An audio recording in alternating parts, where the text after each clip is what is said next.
तमाम मामले पर हम बात करेंगे। मुस्लिम लीग नून के सीनियर रहनुमा सेनेटर इरफान सिद्दीकी साहब हमारे साथ मौजूद हैं और कुछ देर बाद हमें ज्वाइन करेंगे सीनियर कानूनदान हैं शोएब शाहीन साहब और पीपल्स पार्टी के सेनेटर बहराम तंगी साहब हमें ज्वाइन करेंगे। बहुत शुक्रिया इरफान सिद्दीकी साहब। अब आपका एक ट्वीट भी सामने आया कि आपने उस पर अदम इत्मीनान का इजहार किया है कि जो मुकदमात चलने चाहिए थे उन कारकुनान के खिलाफ वो मुकदमात या उनकी अभी तक शुरुआत नहीं हो सकी, लेकिन साथ ही साथ आप पर तनकीद भी हो रही है कि क्या सियासी कारकुनान के खिलाफ मिलिट्री दो बातें आपने कही हैं। एक तो अदम इत्मीनान का नाम दिया है आपने मेरे ट्वीट को, और अदम इत्मीनान है हमें इसलिए कि देखें इस वाक़े को, मैं वाक़या नहीं इसे कहता, जिसे यौम स्याह भी कहा गया है, और ये एक हमारी तारीख में 75 साल तारीख में वाकई एक यौम स्याह है। ये जिनको आप सियासी कारकुन कह रहे हैं कि जिनके खिलाफ फौजी अदालतें हुई, ये सियासी कारकुन ऐसे नहीं करते हैं। हमने ये कत्ल कर दिए गए अदालतों के जरिए नवाज शरीफ को फारिग कर दिया गया, वो यहाँ से लाहौर तक 5 दिन में पहुंचे, लाखों लोग उनके हमरा चलते रहे और आते रहे और मिलते रहे, कहीं कोई गमला नहीं टूटा, किसी दरख्त की शाख तक नहीं टूटी। ऐसे नहीं होता, ये सियासी कारकुन नहीं है जिन लोगों ने ये काम किए हैं। और देखें टारगेटेड चीजें हुई हैं, ये ऐसा नहीं है कि एक मॉब निकला है और उस मॉब ने लूट मार कर ली और चले गए, नहीं। वो अगर लाहौर में निकले हैं तो उन्होंने मखसूस जगहों पे हमले किए हैं, वो मियांवाली में निकले हैं तो मखसूस जगहों पे हमले किए हैं, वो फैसलाबाद में निकले हैं तो मखसूस जगहों पे हमले किए हैं, वो पेशावर में निकले हैं तो मखसूस जगहों पे हमले किए। ये अहदाफ मुतय्यन थे। ऐसे लोगों को जब मैं या मीडिया या अहले सियासत या नाम निहाद इंसानी हकूक के जो अलंबरदार हैं वो इन्हें सियासी कारकुन के लिबादे में छुपाना चाहते हैं ना, तो वो दरअसल इन जराइम की हौसला अफजाई करते हैं जो नहीं करनी चाहिए। हमें किसी सियासी कारकुन से जो मुखलिस कारकुन है, जो कमिटेड कारकुन है, जो पुरअमन रहता है, उसकी कदर करते हैं, उसके हकूक की निगहबानी करेंगे, हिफाजत करेंगे। मैं खुद आवाज उठाऊंगा, लेकिन मैं कैसे आवाज उठाऊं इनके लिए जो कुछ मनाजर आप मुझे सुबह शाम दिखा रहे हैं। इसलिए ये सियासी कारकुन नहीं है। इनको नमूना इबरत इसलिए बनना चाहिए कि कल कला किसी और को, हमारे आने वाली नस्लों को, हमारे बच्चों को इस तरह की हरकतों का हौसला ना हो। और जहां तक मेरे ट्वीट का ताल्लुक है, मैं बिल्कुल अपनी मायूसी का आपके प्रोग्राम में भी इजहार करता हूं कि आज 12 दिन गुजर गए हैं, 2 हफ्ते होने को आए हैं।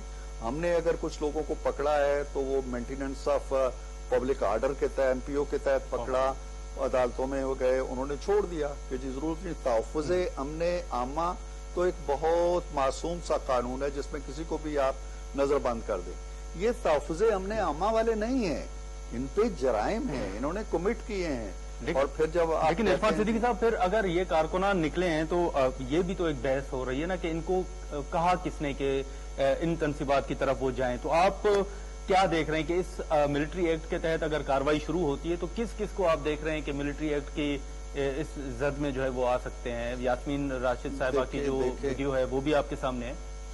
देखें, ये एक ऐसा वाकया हुआ है और ऐसे जराइम हुए हैं जिनकी एक पूरी तारीख है।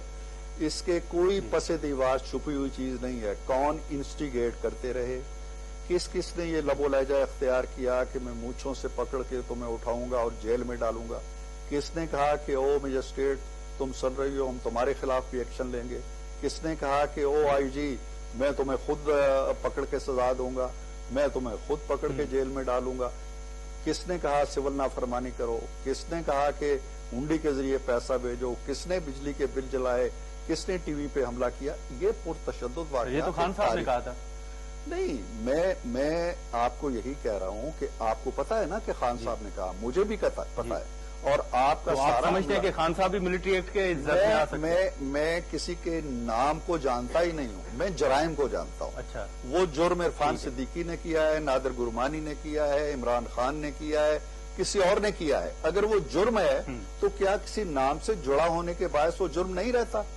इन सबको सजाएं मिलनी चाहिए और इसमें कोई लिहाज की बात नहीं। इरफान सिद्दीकी साहब, आप तो मियां नवाज शरीफ साहब से सर मुसलसल राब्ते में भी रहते हैं मियां साहब के साथ, तो आप समझते हैं कि मियां साहब या मरियम नवाज शरीफ साहिबा भी इस फैसले की हिमायत करती हैं, या आप नहीं समझते कि आपको सियासी तौर पर आगे चल के कोई नुकसान होगा? देखें, सियासी तौर पे नुकसान या फायदा तो सियासी इक़दामात के हवाले से देखा जाता है ना। सियासी इक़दामात ये नहीं है अब मैं किसी को कत्ल कर दूं और मुझे ना पकड़ा जाए कि जी सियासी नुकसान हो जाएगा आइंदा चल के, तो क्या ये कोई कानून है मुल्क के अंदर? अगर आप कोर कमांडर हाउस जला देते हैं, अगर आप GHQ के ऊपर हमला करते हैं, जो ये दूसरा हमला था तालिबान के बाद, अगर आप शहीदों की यादगारें गिरा देते हैं, तो क्या इसमें हम सियासी मसलतें दरियाफ्त करते रहें? क्या हम मुस्तकबिल की सियासत को बचाते रहें? हमें सियासी नुकसान नहीं होना। सियासी नुकसान जिनको होना था हो चुका। जिन्होंने ये काम किया वो मर खप गए अब सियासी तौर पे। अब ना उनका कुछ सियासत में वजूद है और ना इंशाल्लाह बाकी रहेगा।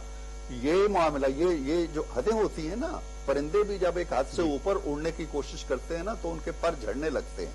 इन्होंने देखा कि हम कानून से मावरा हैं, हमें कोई छू नहीं सकता, हमारी तरफ कोई मैली आंख से देख नहीं सकता।